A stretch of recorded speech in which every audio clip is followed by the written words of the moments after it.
وجہ سے ہی خون کا جو رنگ ہے وہ ہمیں سرخ نظر آتا ہے۔ سرخ ذرات کے بیرونی طرف ایک غلاف سا چڑھا ہوا ہوتا ہے، اس غلاف کو اسٹروما کہا جاتا ہے، جبکہ جو درمیانی حصہ ہے یہ ہیموگلوبن کا بنا ہوا ہوتا ہے۔ ہیموگلوبن دو الفاظ کا مرکب ہے، ہیم کہا جاتا ہے آئرن کو اور گلوبن کہا جاتا ہے پروٹین کو۔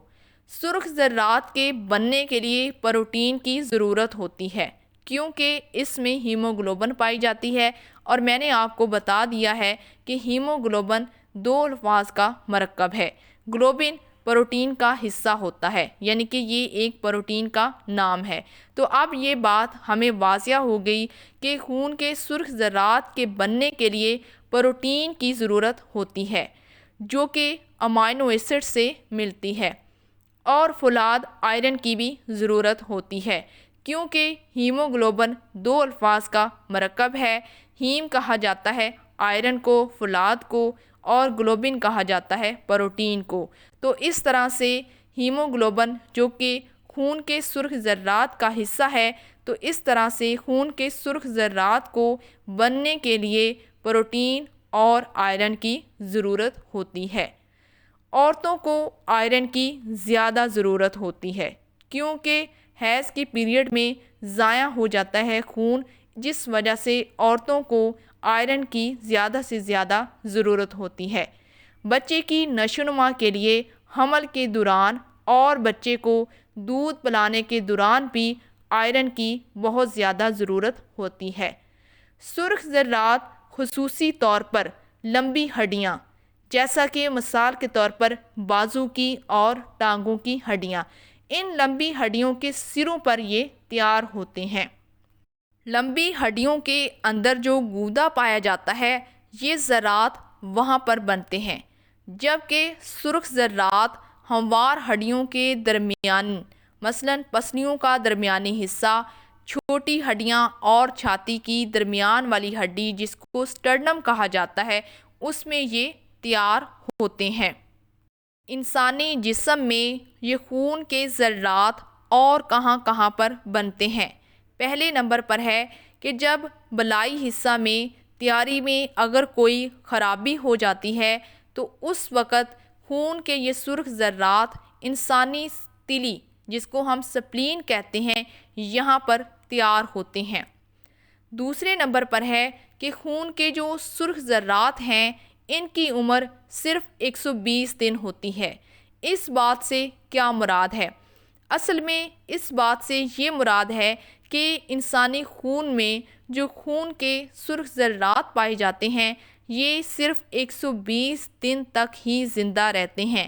ان 120 دن میں ہی یہ پیدا ہوتے ہیں، یہ بڑے ہوتے ہیں اور یہ کام کرتے ہیں، اور پھر 120 دن کے اندر ہی اندر یہ مر بھی جاتے ہیں۔ اس کے بعد یہ ٹوٹ جاتے ہیں، یعنی کہ جیسے ہی ان کے 120 دن مکمل ہوتے ہیں اس کے بعد یہ ٹوٹ جاتے ہیں، اور سرخ ذرات میں موجود ہیموگلوبن اس میں سے علیحدہ ہو جاتی ہے۔ خون کے سرخ ذرات میں کیا پایا جاتا ہے؟ ہیموگلوبن پائی جاتی ہے۔ تو جب یہ ٹوٹ جاتے ہیں تو اس وقت ہیموگلوبن ان میں سے علیحدہ ہو جاتی ہے، جو کہ بعد میں دو حصوں میں تقسیم ہو جاتی ہے۔ ایک حصہ اس کا گلوبن جو کہ پروٹین والا حصہ ہوتا ہے، اور دوسرا ہیم یعنی کہ فولاد والا حصہ، یہ دونوں حصے اس میں سے علیحدہ ہو جاتے ہیں۔ یہ حصے بعد میں کس طرح کام کرتے ہیں وہ نمبر 3 پر دیکھتے ہیں۔ تیلی جس کو سپلین کہا جاتا ہے، اور لیور یعنی کہ جگر میں ہیموگلوبن سے گلوبن علیحدہ ہو کر، ہیموگلوبن کہاں پر علیحدہ ہوئی ہے؟ جب خون کے سرخ ذرات کے 120 دن مکمل ہو گئے ہیں تو اس وقت اس کے دونوں حصے بھی علیحدہ ہو چکے ہیں، اور جو حصہ گلوبن ہے یہ علیحدہ ہو کر امائنو ایسڈ میں تبدیل ہو جاتا ہے، جو پروٹین کی حیثیت سے دوبارہ ٹیشوز میں استعمال ہو جاتی ہے، جبکہ دوسرا حصہ جو کہ ہیم کہلاتا ہے، اس میں سے فولاد یعنی کہ آئرن دوبارہ سرخ ذرات بنانے کے کام آ جاتا ہے، باقی بیلیروبن میں تبدیل ہو جاتا ہے۔ اب آپ کو اس ساری کہانی کی سمجھ آ گئی ہے کہ جب انسانی جسم کا کوئی بھی حصہ خراب ہو جاتا ہے تو اس وقت خون کے سرخ ذرات بنانے کا کام انسانی تیلی کرتی ہے۔ اور دوسری اہم بات یہ ہے کہ ان کی عمر صرف اور صرف 120 دن ہوتی ہے۔ 120 دن کے بعد ان کی ڈیتھ ہو جاتی ہے، اور ڈیتھ ہونے کے بعد ان میں موجود ہیموگلوبن اپنے 2 حصوں میں تقسیم ہو جاتی ہے، ایک حصہ گلوبن اور دوسرا ہیم۔ جو گلوبن ہے یہ دوبارہ پھر سے لیور میں چلا جاتا ہے، جہاں پر یہ امینو ایسڈ میں تبدیل کر دیا جاتا ہے، جبکہ اس کا دوسرا حصہ جو کہ ہیم کہلاتا ہے وہ دوبارہ پھر سے آئرن بنانے میں کام کرتا ہے اور دوبارہ پھر سے سرخ ذرات بنانے کے کام آتا ہے۔ ہیموگلوبن یہ 2 الفاظ کا مرکب ہے۔ ہیم کہا جاتا ہے آئرن کو یعنی کہ فولاد کو، اور گلوبن کہتے ہیں پروٹین کو۔ تو اس طرح سے ہیموگلوبن پروٹین اور آئرن کا مرکب ہوتی ہے۔ یہ ہیموگلوبن کیا کام کرتی ہے؟ یہ آکسیجن کے لیے کھچاؤ کی خاصیت رکھتی ہے۔ اس بات سے کیا مراد ہے؟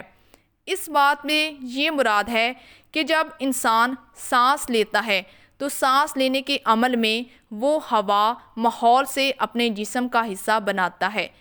ہوا کے اندر آکسیجن شامل ہوتی ہے۔ جیسے ہی آکسیجن انسانی ناک کے نتھنوں سے گزرتی ہوئی پھیپھڑے میں جاتی ہے تو پھیپھڑوں میں موجود خون کے اندر ہیموگلوبن کے ساتھ یہ جڑ جاتی ہے، یعنی کہ ہیموگلوبن اور آکسیجن کے مالیکیول آپس میں جڑ جاتے ہیں۔ یہ سرخ ذرات میں آکسیجن اور ہیموگلوبن جڑنے کے بعد یہ کیا بنا دیتے ہیں؟ آکسی ہیموگلوبن بنانے کے لیے مل جاتی ہے۔ آکسی ہیموگلوبن 3 الفاظ کا مرکب ہے۔ آکسی کا لفظ آکسیجن سے ہے، اور ہیم کا مطلب آئرن فولاد، اور گلوبن کا مطلب پروٹین ہے۔ تو اس طرح سے آکسیجن کا مالیکیول جیسے ہی ہیموگلوبن کے ساتھ جڑتا ہے تو یہ آکسی ہیموگلوبن بنا لیتا ہے۔ اس کے بعد یہ کیا ہوا کہ آکسیجن اور ہیموگلوبن آپس میں جڑ گئے، خون کا یہ حصہ بن گئی، اور اس کے بعد خون سارے جسم کے اندر گردش کرتا ہے، اور جہاں پر بھی آکسیجن کی ضرورت ہوتی ہے تو خون آکسیجن کو وہاں پر دے دیتا ہے، یعنی کہ ہیموگلوبن آکسیجن کو وہاں سے علیحدہ کر دیتی ہے اور خلیات کو آکسیجن پہنچا دیتی ہے۔ اس عمل کے زیر اثر سرخ ذرات پھیپھڑوں سے آکسیجن حاصل کر کے تمام جسم کے ٹیشوز میں پہنچانے کا کام کرتے ہیں۔ صحت کی حالت یعنی کہ نارمل حالت میں خون کے اندر ہیموگلوبن کی جو مقدار ہے وہ تقریباً 15 گرام پر 100 ml ہوتی ہے، جسے ہم 100% بھی کہہ سکتے ہیں۔ 90% سے زائد ہو تو یہ بھی نارمل ہیموگلوبن ہی کہلاتی ہے۔ خون کی کمی یعنی کہ انیمیا کی بہت سی اقسام میں ہیموگلوبن کی مقدار یعنی کہ فیصد میں کم ہو جانا ہے۔ انیمیا کیا ہے؟ انیمیا اصل میں خون کی ایک بیماری ہے۔ اس بیماری کے اندر خون کی کمی ہو جاتی ہے، خاص طور پر ہیموگلوبن کی مقدار اس میں کم ہو جاتی ہے۔ ہیموگلوبن کی مقدار خون میں کم ہو جائے تو اس بیماری کو ہم انیمیا کہتے ہیں۔ بعض میں 30% سے بھی یہ کم ہو جاتی ہے۔ جیسا کہ ہیموگلوبن میں آئرن اور آکسیجن سے ملنے کی ضرورت ہوتی ہے تو انیمیا کی صورت میں جسم کے تمام ٹیشوز کو آکسیجن صحیح طرح سے نہیں مل پاتی۔ کیوں نہیں مل پاتی؟ کیونکہ انسانی خون کے اندر جو ہے وہ ہیموگلوبن ہی کم ہے۔ انسانی خون کم ہوگا تو ہیموگلوبن بھی کم ہوگی، تو جب انسان آکسیجن زیادہ مقدار میں اپنے جسم کا حصہ بنائے گا تو آکسیجن کے مالیکیول زیادہ ہوں گے اور ہیموگلوبن کے مالیکیول کم ہوں گے۔ تو اس صورت میں کیا ہوگا کہ انسانی خلیات کو صحیح طرح سے آکسیجن نہیں مل پائے گی۔ خون کے سرخ ذرات کی صحیح مقدار کتنی ہوتی ہے؟ یعنی کہ نارمل بلڈ کاؤنٹ کتنا ہوتا ہے؟ یہ تقریباً 50 لاکھ تک ہوتے ہیں، یعنی کہ 45 سے لے کر 55 لاکھ تک اگر ان کی اماؤنٹ ہو تو پھر ہم کہہ سکتے ہیں کہ خون کے سرخ ذرات نارمل ہیں۔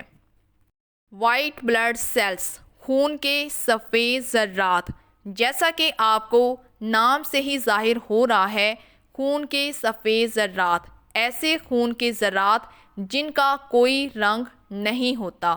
خون کے سفید ذرات شفاف اور بے رنگ ہوتے ہیں۔ یہ سرخ ذرات کی نسبت کافی زیادہ بڑے ہوتے ہیں، لیکن ان کی تعداد خون کے سرخ ذرات کی نسبت بہت ہی کم ہوتی ہے۔ 1 کیوبک ملی میٹر میں ان کی تعداد صرف 6000 سے لے کر 10,000 ہوتی ہے، یعنی کہ اوسط جو ہیں یہ 8000 ہوتے ہیں۔ یہ بھی ہڈیوں کے سرخ گودے ریڈ بون میرو میں ہی بنتے ہیں۔ خون کے سفید ذرات کی بذریعہ ٹیسٹ گروپ بندی کے تحت درج ذیل اقسام نظر آتی ہیں، جن میں شامل ہیں: پہلے نمبر پر نیوٹروفل سیلز، جن کو آپ نیچے تصویر میں واضح طور پر دیکھ سکتے ہیں۔ دوسرے نمبر پر ہے ایوسینوفل سیلز اور تیسرے نمبر پر ہے بیزوفل سیلز۔ آخری ہیں لیمفوسائٹس اور مونوسائٹس۔ ان تمام کو آپ نیچے تصاویر میں واضح طور پر دیکھ سکتے ہیں۔ اب بات کرتے ہیں کہ خون کے سفید ذرات کیا کام سر انجام دیتے ہیں۔ خون کے سفید ذرات کی 3 اقسام، جن میں شامل ہے نیوٹروفل، ایوسینوفل اور بیزوفل۔ ان تینوں کو ہم گرینولوسائٹس کہتے ہیں۔ یہ لفظ 2 الفاظ کا مرکب ہے۔ گرینولو کہا جاتا ہے گرینیولز کو، یعنی کہ دانے دار چیزوں کو، اور سائٹس کہتے ہیں سیلز یعنی کہ خلیوں کو۔ ایسے خلیے جن کے اندر آپ کو دانے دار چیزیں نظر آئیں، ان کو ہم گرینولوسائٹس کہتے ہیں، جن میں خون کے سفید ذرات کی 3 اقسام شامل ہیں: نیوٹروفل، ایوسینوفل اور بیزوفلز۔ گرینولوسائٹس اور مونوسائٹس انسانی جسم کو بیماری پیدا کرنے والے جراثیم سے بچانے کا کام کرتے ہیں۔ یہ کیا کرتے ہیں؟ یہ زندہ جراثیم کو نگل لیتے ہیں اور نگلنے کے بعد ان کو اپنے اندر جذب کر کے ختم کرنے کا کام کرتے ہیں۔ اس طرح سے یہ جراثیم انسان کو نقصان نہیں پہنچا سکتے۔ مائکروسکوپ کے ذریعے گرینولوسائٹس میں 10 سے 20 جراثیم بآسانی دیکھے جا سکتے ہیں۔ جب یہ کارکردگی کرتے ہیں تو ان کو ہم فیگوسائٹس کہتے ہیں۔ فیگوسائٹ سے مراد یہ ہے کہ ایسے خلیے جو کہ اپنے اندر جراثیم کو جذب کر لیتے ہیں اور جذب کرنے کے بعد ان کو مار دیتے ہیں اور انسان کو بچا لیتے ہیں۔ جب ان کو یہ صلاحیت اور طاقت حاصل ہوتی ہے، وہ خون کی نالیوں اور باہر بھی آزادانہ حرکت کرتے ہیں۔ یہ متاثرہ یعنی کہ انفیکٹڈ یا زخمی ایریا کے ارد گرد پھیلے ہوتے ہیں۔ خون کے سفید ذرات اصل میں کہاں پر پائے جاتے ہیں؟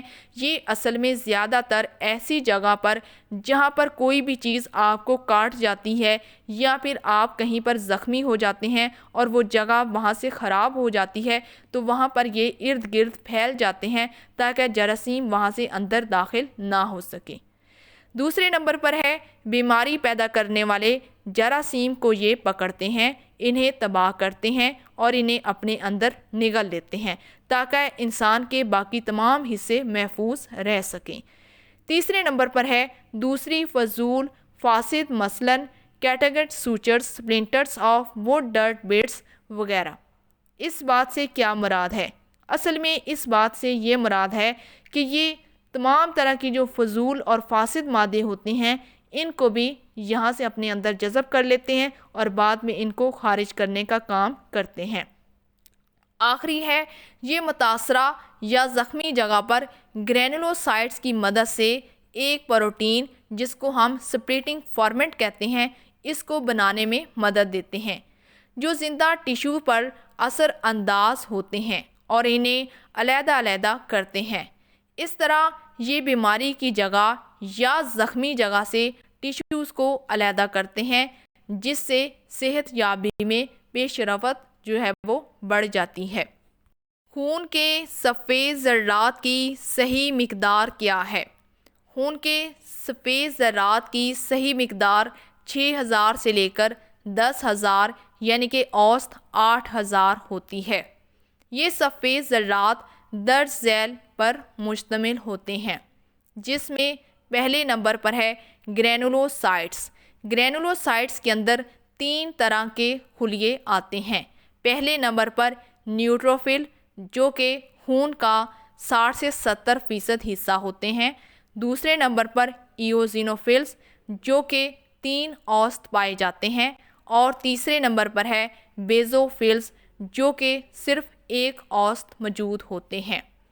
دوسرے نمبر پر ہے لیمفوسائٹس، جو کہ 20 سے 30% پائے جاتے ہیں، اور تیسرے نمبر پر ہے مونوسائٹس، جو کہ 4 سے 8% موجود ہوتے ہیں۔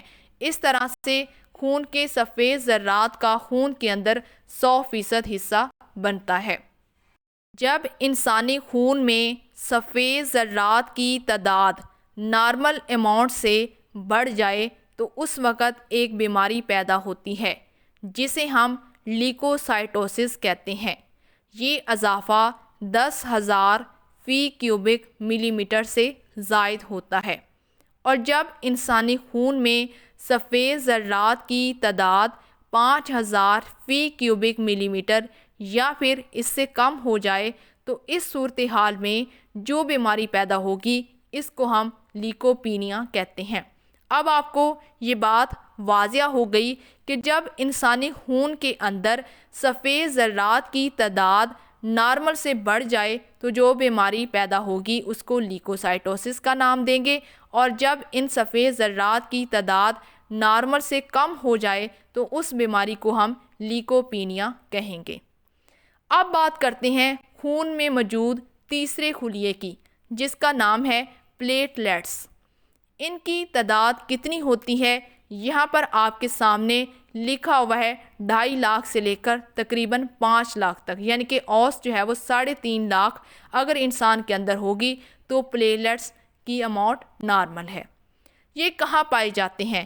یہ خون کے پلازما میں موجود ہوتے ہیں۔ اب آپ کو یہ بات معلوم ہو گئی کہ پلیٹلیٹس جو کہ خون کے تیسرے خلیے ہوتے ہیں یہ کہاں پر پائے جاتے ہیں۔ یہ خون کا سب سے اوپر والا حصہ جس کا نام پلازما ہے اس میں موجود ہوتے ہیں۔ یہ خون کے باہر بہنے کی صورت میں اہم کردار ادا کرتے ہیں۔ اس عمل سے کسی بھی جگہ چوٹ سے بیرونی جریان خون بند ہو جاتا ہے۔ اصل میں یہ کیا کام کرتے ہیں؟ یہ اس طرح سے کام کرتے ہیں کہ جب بھی انسان کو کوئی چوٹ لگتی ہے تو خون بہنا شروع ہو جاتا ہے، تو پلیٹلیٹس اس بہتی ہوئی جگہ پر جا کر اکٹھے ہو جاتے ہیں اور خون کے بہاؤ کو روکنے میں مدد دیتے ہیں۔ جیسا کہ ہم نے بلڈ کے انٹروڈکشن میں یہ پڑھا تھا کہ خون 2 حصوں پر مشتمل ہوتا ہے۔ پہلے حصے کو بلڈ پلازما اور دوسرے کو بلڈ سیلز کہا جاتا ہے۔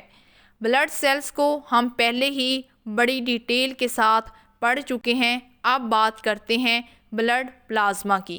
بلڈ پلازما ہلکے پیلے رنگ کا مائع کی شکل کا ہوتا ہے۔ اس کی خاصیت ہلکی الکلائن ہوتی ہے۔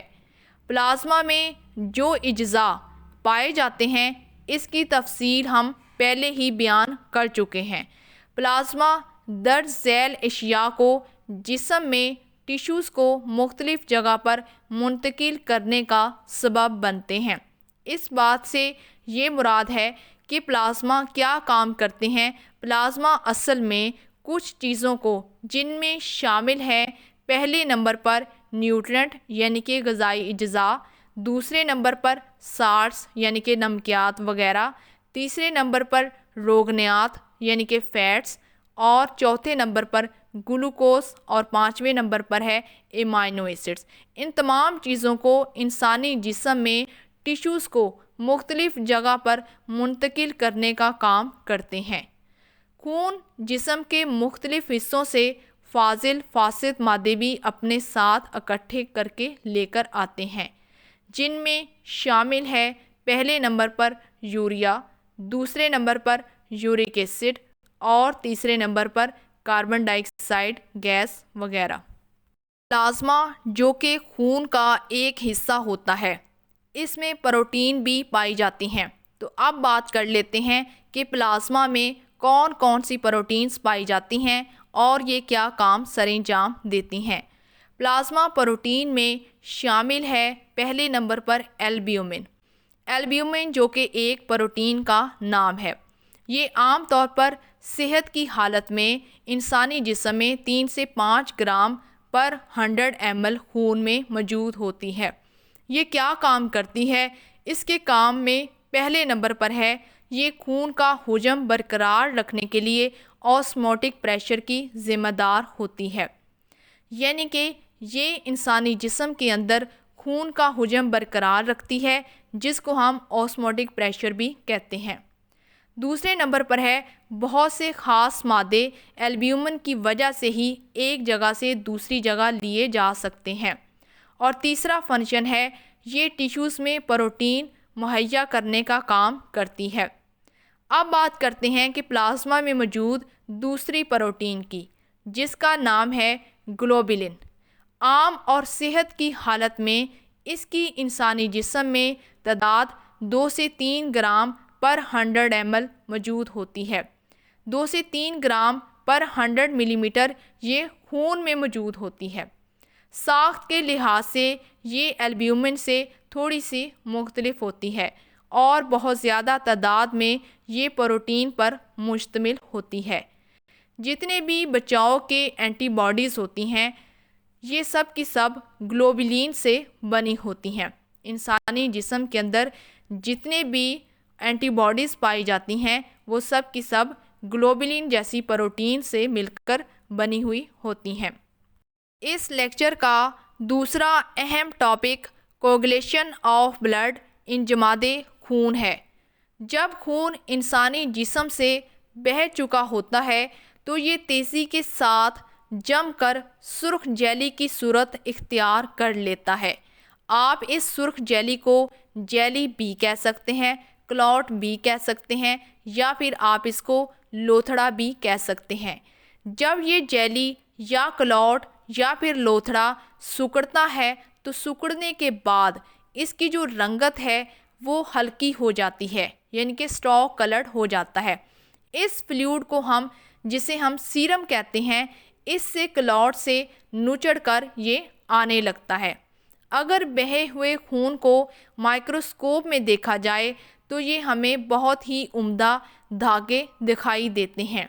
یہ دھاگے غیر حل پذیر فبرین دھاگے یعنی کہ بلڈ پلازما میں موجود فبرینوجن کے فارمیٹ تھرومبن کے ساتھ عمل کرنے سے بنتے ہیں۔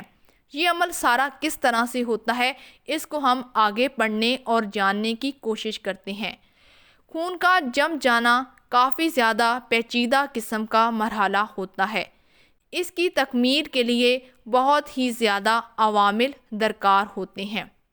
پروتھرومبن اور تھرومبن یہ دونوں پروٹینز کے نام ہیں، یعنی کہ پروٹینز کی اقسام ہیں پروتھرومبن اور تھرومبن۔ یہ دونوں بنیادی طور پر میکینیکل رول ادا کرتی ہیں، جس سے فبرینوجن عمل انگیزی کے بعد فبرین یعنی کہ دھاگوں میں تبدیل ہو جاتی ہے۔ فبرینوجن جو کہ خود ایک پروٹین ہے، یہ عمل کے بعد فبرین میں تبدیل ہو جاتی ہے۔ اس کا یہ عمل کس کی موجودگی میں ہوتا ہے؟ اس کا یہ عمل پروتھرومبن اور تھرومبن کی موجودگی میں ہوتا ہے۔ یہ بات بھی قابل توجہ ہے کہ نارمل بغیر بہے ہوئے خون میں تھرومبن موجود نہیں ہوتی، لیکن پروتھرومبن پلازما میں موجود ہوتی ہے۔ پلازما میں کیلشیم سالٹس بھی موجود ہوتے ہیں جو پروتھرومبن کو تھرومبن میں تبدیل کرنے میں مدد دیتے ہیں اور خون کے جمنے کا عمل شروع ہو جاتا ہے۔ خون جمنے کے 4 اسباب ضروری ہیں۔ پہلے نمبر پر ہے کیلشیم سالٹس، دوسرے نمبر پر سیل انجری، تیسرے نمبر پر تھرومبن اور آخری ہے فبرین۔ کیلشیم سالٹس کیا ہوتے ہیں؟ یہ عام طور پر خون میں موجود ہوتے ہیں۔ دوسرے نمبر پر ہے سیل انجری، یعنی کہ کسی بھی خلیے کا چوٹ کھا کر زخمی ہو جانا۔ زخم چوٹ کی وجہ سے سیل کے ٹوٹنے سے تھرومبوکائنیز کا عمل ہوتا ہے۔ تیسرے نمبر پر ہے تھرومبن۔ تھرومبوکائنیز کی موجودگی میں پروتھرومبن سے تھرومبن بنتی ہے۔ اور آخری ہے فبرین۔